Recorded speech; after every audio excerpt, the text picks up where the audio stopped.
Hello everybody, this is Gary Lee again. This is volume number 2 of my 1973-05 Eagle bus front end refurbishment. What you're going to see here now is the stripped down version of the front end of the bus finally, getting ready for the full installation of my new fabrication that I had made. There's a new design, horizontal framing of the bus. Is going to be installed here in these photos here. I didn't show visions of it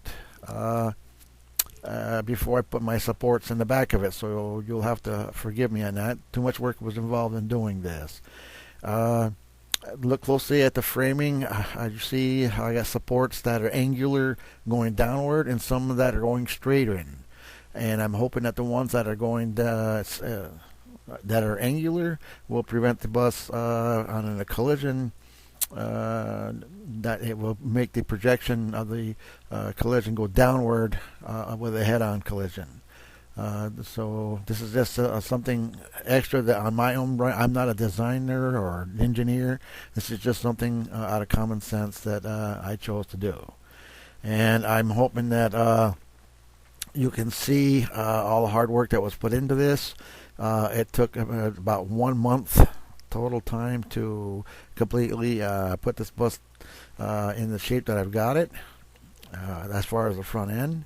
And the only part that's being used originally from the original design of the bus and original material is the bumpers. I fitted the bumpers, the front bumpers, so I can use them. I thought that would be ornate, and I'm hoping that I made the right decision. What you're seeing now is the painted pictures of the bus with rust bullet and the framing that I did, and after all the grinding and the welding and everything's all done. And this is the finished product before I put an outer skin on it. And anyway, I hope it gives you an idea how my bus was and how my bus is now. And I hope that you will agree that I made the right decision.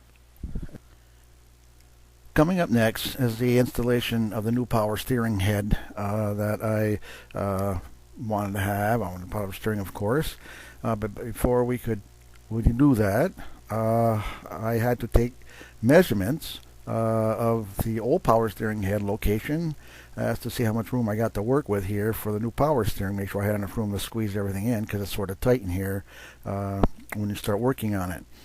And so I found out that after I documented all the dimensions and everything like that there, such as you're seeing now, that I do have room enough in there, but it's going to be tight. But I knew I had to make a new support brackets for the power steering head to be installed. And so this all took a lot of time. I had to cut out the old brackets and put the new brackets in with the same configuration as what was on the new power steering head that I had. Now, I got this power steering head from Eric Brown, I want you to know, and which I'm greatly appreciative of. Here you're seeing where I had to take the old power steering head apart, the new power steering head apart that I got out of a bus that was at Eric Brown's. And so I took it all apart and cleaned it all up and everything, and checked everything, see what I can use. So I got all brand new bolts to mount it with and everything like that. Painted it up to make it look pretty and everything, but installing it now was going to be the next challenge, and I figured I couldn't do it by holding it by hand, so I used the assistance of my engine hoist, as you can see, because of the framing. I installed the framing before I put the power steering head in there, so it was a little difficult because I had to use a strap and everything to hook it onto the power steering head, and doing all this by yourself is really difficult. But anyway, you're going to see how tight it is now with the new power steering actually installed in the bus, and it's even getting the pictures for you to see. It's a little bit difficult, and I hope you can see it good enough. Now everything will be repainted again underneath when I get done all the outside work that I'm now working on the bus. But all these things take time, and of course I haven't taken pictures of absolutely everything as I'm going along, because I wasn't sure I was going to get as involved with making videos such as what I am now. And so I want to let you know that I cannot even imagine anybody installing power steering, especially in an Eagle, with the siding still on in the front. I can't fathom how they've done this. And the only thing I can think of is that they had to do it from the inside. And even doing it from the inside, one person just can't do it. Somebody has to be like underneath the bus to try to hold it up in position. I can't even imagine that. So I'm so glad I took that siding off. I refurbished the whole front end for safety, and also for easiness to install all my new airlines and everything like that go to the air treadle, the foot treadle, and for the lines off for the power steering and the return lines and all the work that I had to do. It was so easy to do without the front end having siding on it of any kind. It should be noted at this time that of the making of this video that the outer skin in the front of the bus has not been completed at this time, but following all the other information they're going to put on the bus as I get to the front, then it will be included in later on videos. The next part of our disassembly here is the left front wheel refurbishment and repairs to my wheel.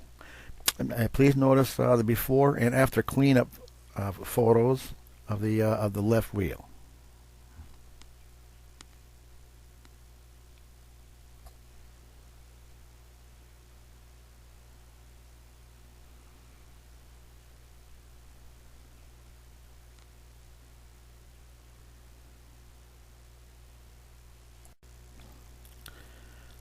Removal of the inspection dust covers on the upper and lower control arms was necessary to check for any kind of damage that may be inside, and I wasn't sure what to find. And of course I found serious damage that it was caused by lack of lubrication. No grease was found anywhere on here, and a little bit of grease was found in any part of the assemblies. Was all dried, caked up, full of dirt, absolutely worthless. And so, and we're going to see in the next pictures, you're going to see what I found as the wheel assembly was still assembled before I pressed out these Kingpins. And you will better understand why I felt I was in deep poo-poo, that I had a lot of work ahead of me. And I had a lot of machining to do. I had to buy a lot of parts. I had to buy new Kingpins, bushings, and plus I had to bush the upper and lower control arms to accept the new parts I was going to get. I'd be lying to you if I said I wasn't completely discouraged here, but I just had to bite the bullet and do what I had to do. Notice all damage that you're seeing on one side of the bus in all of my assemblies it repeats itself on the opposite side of the bus. So no matter what it was, whether it be rotted framing, rotted bushings and everything like that, it was on both sides of the bus, not just one. So just observe the photos real closely and see what kind of damage I had to contend with from lack of lubrication, and this was I'm presuming this was to be over a period of many years.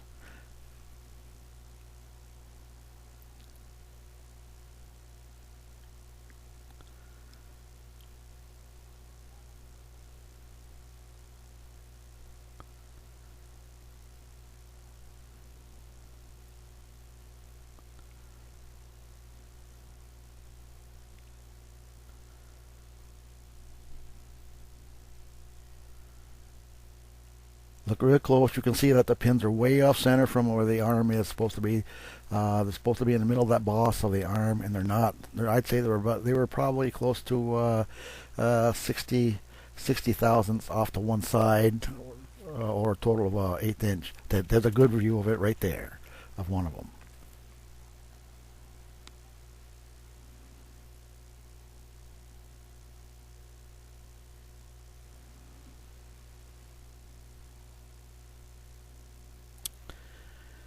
I had to design a Kingpin pressing fixture.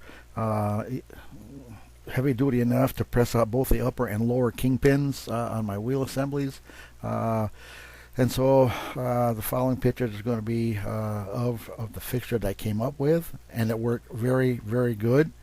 And after these two photos that are coming up, you're going to see two other photos of the fixture being bolted in place so that I could remove the kingpins.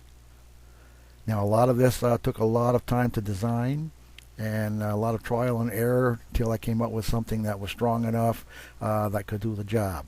You have to use a 20-ton jack, and nothing any less would work. A 10-ton jack wouldn't work at all. It wouldn't even touch it. And the 20-ton jack was just about pushing everything to its limits to push the pins and everything out.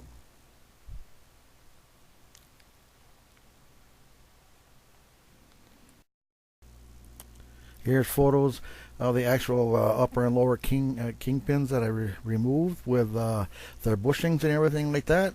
Looking at it close on a work table, you can see how much damage was done from lack of lubrication. You're going to see the bushings completely worn, the pins are worn. In fact, half the bushings are almost missing. In other words, the pin was in there cocked to one side by 1/16 of an inch, and the bus was going down the road. I'm sure it was going down the road crooked. Again, lack of lubrication can destroy your vehicle.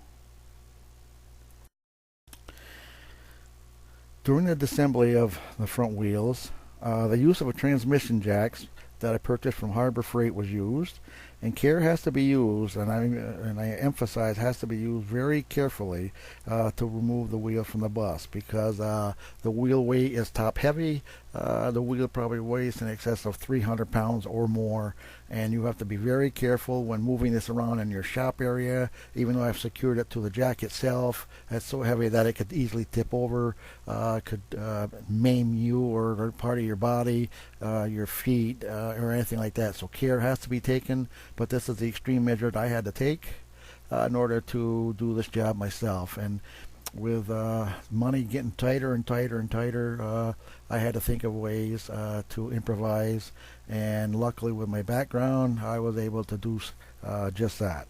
But again, use extreme care if you have to do such a thing as what I've just done. Use of the transmission jack worked really, really good, because you could adjust it up and down to fit right up against the wheel that you're working on, and of course the transmission jack was adjustable down to the ground level almost, so that you could keep everything at a low point of balance, so that it would be close to the ground as it can possibly be. And I hope that you can see that how everything looked really good. It worked really well.